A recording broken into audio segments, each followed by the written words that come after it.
कल मैंने आपको थोड़ा बहुत बताया था कि ग्रेटेस्ट इंटीजर फंक्शन क्या होता है। उसके अंदर क्या होता था वही थोड़ा सा गो थ्रू कराए थे। F of X is equal to, ये होता है ग्रेटेस्ट इंटीजर फंक्शन का साइन रेक्टेंगुलर ब्रैकेट। क्या होता है? Rectangular bracket. और उसके अंदर ये आ गया हमारा एक्स, सॉरी एक्स आएगा। ठीक है जी। F of X is equal to जिंट एक्स, ये हमारा ग्रेटेस्ट इंटीजर फंक्शन है।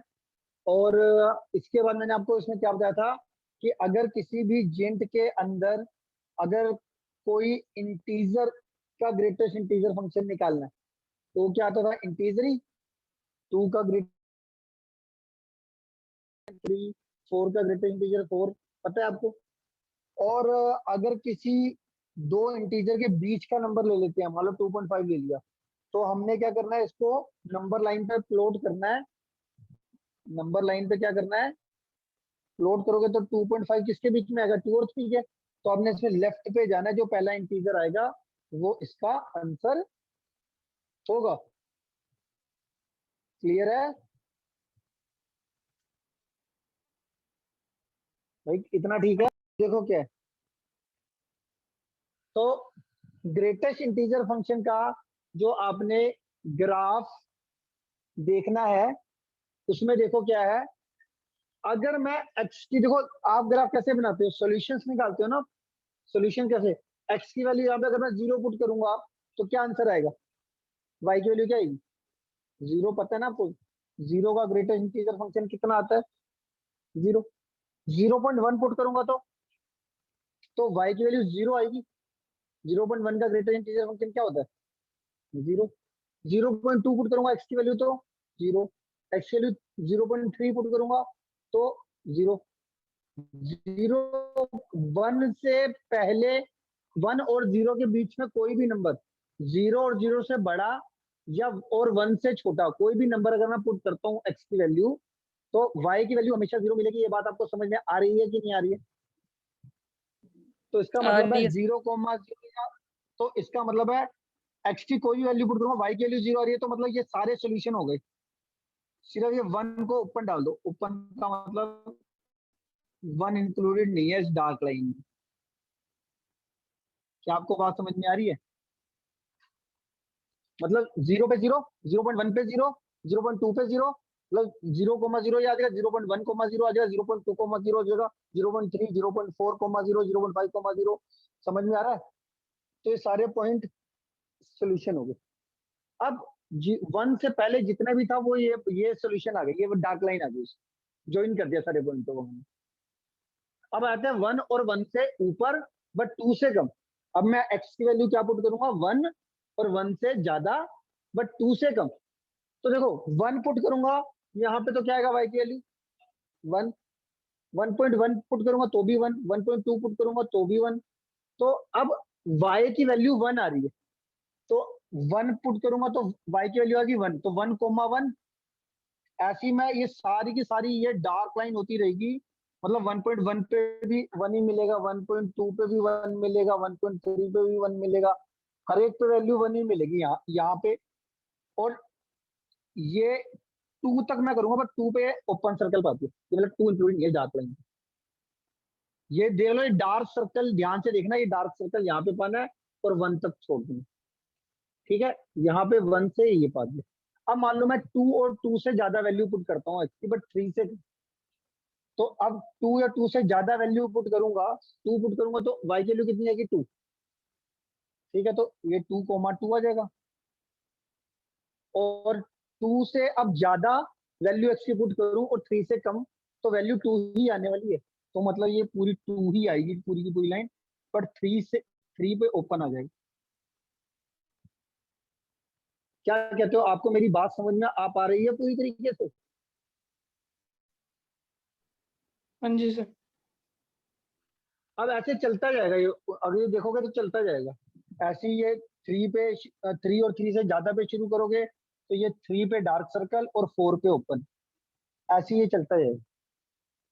ऐसे ही अब थोड़ा सा इधर नेगेटिव में आ जाओ। अगर आप इधर से कोई -1 से 0 पे, तो 0,0 आया। अब आपने कोई भी वैल्यू ले ली, ये वाली ले ली, जीरो माइनस 0.1 ली तो उसका आंसर कितना आने वाला, वाई की वैल्यू आंसर -1। -0.1 का ग्रेटर इंटीजर फंक्शन क्या आएगा, जीरो क्यों आएगा भाई, ये कह रहा है जीरो आएगा भाई, एक बच्चा कह रहा है ये जीरो है, ये -1 है, ये -0.1 है, क्या आना चाहिए ग्रेटर इंटीजर फंक्शन, लेफ्ट जाना है ना भाई हमने, तो 1। आंसर आएगा -1। -1, -1 आएगा ना, हाँ जी। समझ में आती है बात। ठीक है तो अब क्या करेंगे, मतलब अब इस सारी एक्स की वैल्यूज के लिए इस रेंज में, तो जीरो से लेफ्ट में अगर हम चलते हैं, सबके लिए वैल्यू क्या आएगी, ये -1 आएगी वाई की वैल्यू, तो -1 के लिए क्या आएगी -1, और इधर जितनी भी एक्स की वैल्यू है सबके लिए क्या आएगी -1। तो मैं ये पूरा कर दूंगा और ये -1 पे ओपन कर दूंगा, क्योंकि ये हमारा जीरो पे तो जीरो ही आ रही थी ना वैल्यू, ऐसे ही ये -2 पे डार्क सर्कल पाके -1 तक ओपन कर देना, -3 पे डार्क सर्कल पाके -2 तक ओपन कर देना, -4 पे डार्क सर्कल पाके -3 तक ओपन कर देना। अरे वो हर लाइन में, तो देखो डार्क सर्कल और ओपन सर्कल का मीनिंग क्या है, पहले तो ये समझो। डार्क सर्कल का मतलब है इस लाइन के अंदर ये डार्क सर्कल वाला पॉइंट है, ये इंक्लूडेड है, इस लाइन के अंदर ये इंक्लूडेड है, ये पॉइंट एक्सक्लूडेड है, मतलब एक्स की वैल्यू 1 के लिए वाई की वैल्यू 1 तो आ रही है, तो ये इंक्लूडेड होगा, कि यहाँ से लाइन स्टार्ट हो गया, ये भी इंक्लूडेड है, और बंद हो रही है ओपन पे, मतलब एक्स की वैल्यू 2 के लिए मैंने ग्राफ नहीं बनाया इसी लाइन पे, एक्स की वैल्यू 2 के लिए तो ऊपर आ गया ना ग्राफ, वाई की वैल्यू 2 आई, तो इस लाइन के अंदर एक्स की वैल्यू 2 का ये कोरोस्पोंडिंग ग्राफ नहीं है, उसके लिए ऊपर चला गया। बोलो जी सुधांशु। Yes sir. तो डार्क सर्कल डिनोट करता है कि मैं इसी लाइन का के अंदर आता हूँ, और ओपन सर्कल कहता है कि मैं ये वाला जो एक्सएलयू 2 है ये इस वाली लाइन में नहीं आ रहा, वो अगली लाइन में आ रहा है, एक्सएलयू 2 के कोरस्पोंडिंग डार्क सर्कल कहाँ पे आ गया, ये वाला, तो मैं इधर हूँ, इसके अंदर हूँ।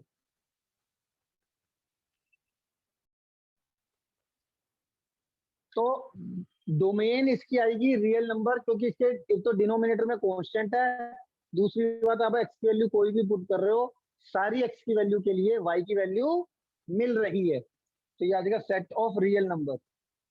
रेंज की अगर मैं बात करूं, रेंज क्या होता है, वाई की वैल्यू, जो एक्स की वैल्यू पुट करने के बाद वाई की वैल्यू आ रही है, वाई की वैल्यू अगर आप इसमें देखो तो इंटीजर आ रही है, आप कुछ भी पुट कर रहे हो, कोई भी नंबर पुट कर रहे हो, नेगेटिव पॉजिटिव फ्रैक्शन में आंसर तो इंटीजर ही आएगा, तो set of integer which is Z.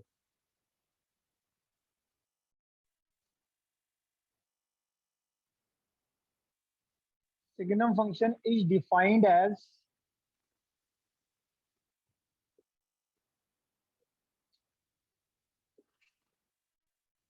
F of X की वैल्यू, अगर एक्स की वैल्यू लेस देन 1 लोगे आप, अगर एक्स की वैल्यू लेस देन 1 लेते हो तो फंक्शन की वैल्यू आएगी -1, कितनी आएगी -1। अगर x की वैल्यू आप 0 लोगे तो फंक्शन की वैल्यू आएगी 0, और अगर x की वैल्यू ग्रेटर देन 1 लोगे तो फंक्शन की वैल्यू आएगी +1।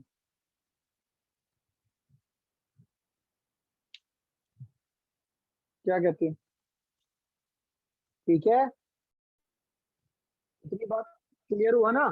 सिग्नम फंक्शन कैसे डिफाइन करा है, अगर x की वैल्यू लेस देन 1 आएगी तो फंक्शन की वैल्यू होगी -1, x की वैल्यू 0 होगी तो फंक्शन की वैल्यू आएगी 0, x की वैल्यू अगर ग्रेटर देन 1 लेंगे तो फंक्शन की वैल्यू लेंगे 1, मतलब फंक्शन का मतलब होता है y की वैल्यू।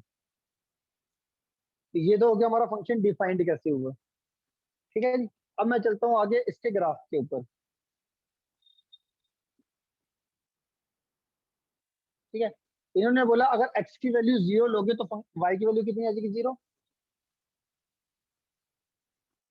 ये मैंने एक ये ले लिया 1, ये ले लिया -1, 1 2 3 4, -1 -2 -3 -4, तो अगर x की वैल्यू 0 लोगे तो y की वैल्यू कितनी आ जाएगी, तो ये मेरा 0,0 ये वाला पॉइंट आ गया, ये क्या आ गया मेरा 0,0, अब अगर आप x की वैल्यू ग्रेटर देन 1 लेते हो, मतलब यहाँ पे अब इसके इस जीरो से आगे कोई भी नंबर लेते हो तो y की वैल्यू 1 ही आएगी।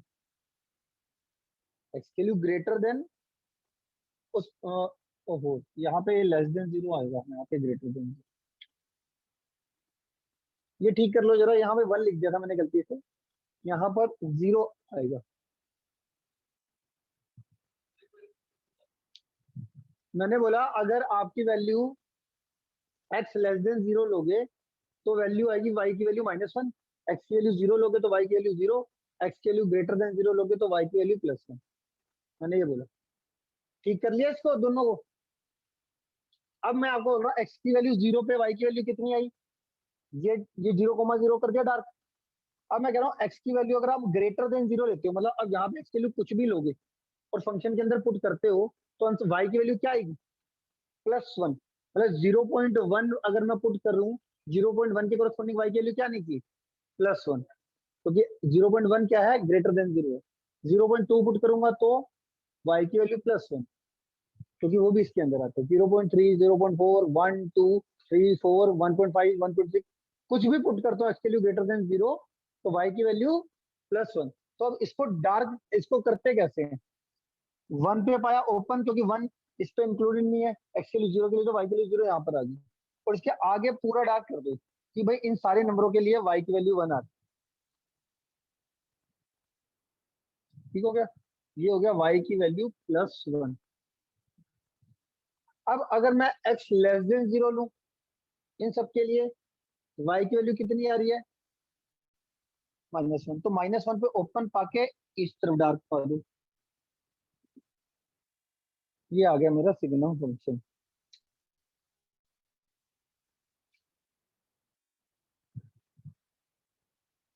ठीक है,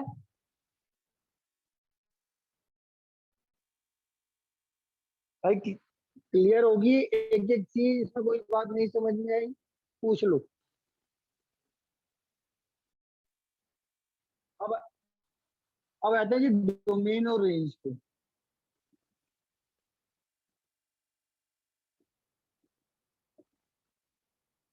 डोमेन की बात करूं तो डोमेन में सबसे पहले तो देखो, एक्स की वैल्यू लेस देन के लिए भी वाई की वैल्यू मिल रही है, एक्स की वैल्यू जीरो के लिए भी वाई की वैल्यू मिल रही है, एक्स की वैल्यू ग्रेटर देन जीरो के लिए भी वाई की वैल्यू मिल रही है।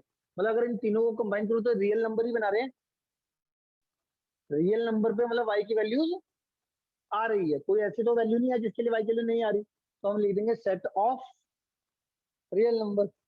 अब आ जाता है रेंज। रेंज क्या होता है, वाई की वैल्यूज, वाई की वैल्यूज पे तो हमको तीन ही वैल्यूज मिल रही है, आइदर -1, आइदर जीरो और आइदर +1। तो यहाँ पे हम सेट के अंदर पा देंगे -1, जीरो और +1।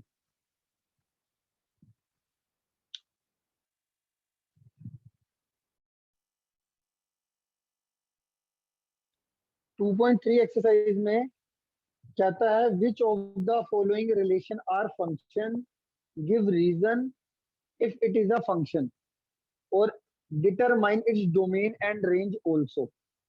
डिटरमाइन इट्स डोमेन एंड, चलो फटाफट देखो, जो ये मेरा अपना रिलेशन है, ये फंक्शन है कि नहीं है, इसमें मैंने क्या बताया था, पहली बार बताओ। जो ये पहला पहला एलिमेंट होता है, देखो ये ना एक्स एलिमेंट होता है, जैसे रिलेशन होता है ना x to y, तो ये एक्स के एलिमेंट तो ये होते हैं पहले पहले एलिमेंट, दूसरे एलिमेंट क्या होते हैं, वाई के होते हैं। अब मैंने आपको बोला था कि जो फर्स्ट वाला एलिमेंट होना चाहिए उसकी एक से ज्यादा इमेज नहीं होनी चाहिए, एक से ज्यादा इमेज नहीं होनी चाहिए। इन सबकी इमेज 1 आ रही है, बट आ तो एक ही रही है ना, तो क्या ये रिलेशन है, ये रिलेशन फंक्शन है कि नहीं है, है। क्यों है, क्योंकि इसकी एक एक ही इमेज आ रही है, 2 की भी इमेज 1 आ रही है, 5 की भी इमेज 1 आ रही है, 8 की भी 1, 11 की भी 1, 14 की 1। तो फर्स्ट अगर आप डेफिनेशन देखो, जो मैंने आपको डेफिनेशन लिखाई थी उसमें क्या बोला था, जो ऑर्डर्ड पेयर का फर्स्ट कंपोनेंट है उसके दो, एक से ज्यादा इमेज नहीं होनी चाहिए, जो कि नहीं है, एक सिंगल इमेज है। Every element of x has unique image of y. हर एक x एलिमेंट की यूनिक इमेज है which is y. x element की इमेज क्या है हमारे पास यहाँ पर y जनरल में अगर मैं बात करूं तो है x की एक यूनिक इमेज है y में. यूनिक इमेज है y. therefore it is a function. therefore it is a function. ठीक है. और डिटरमाइन डोमेन और रेंज भी पूछ रहा है. डोमेन और रेंज बताओ क्या आएगी.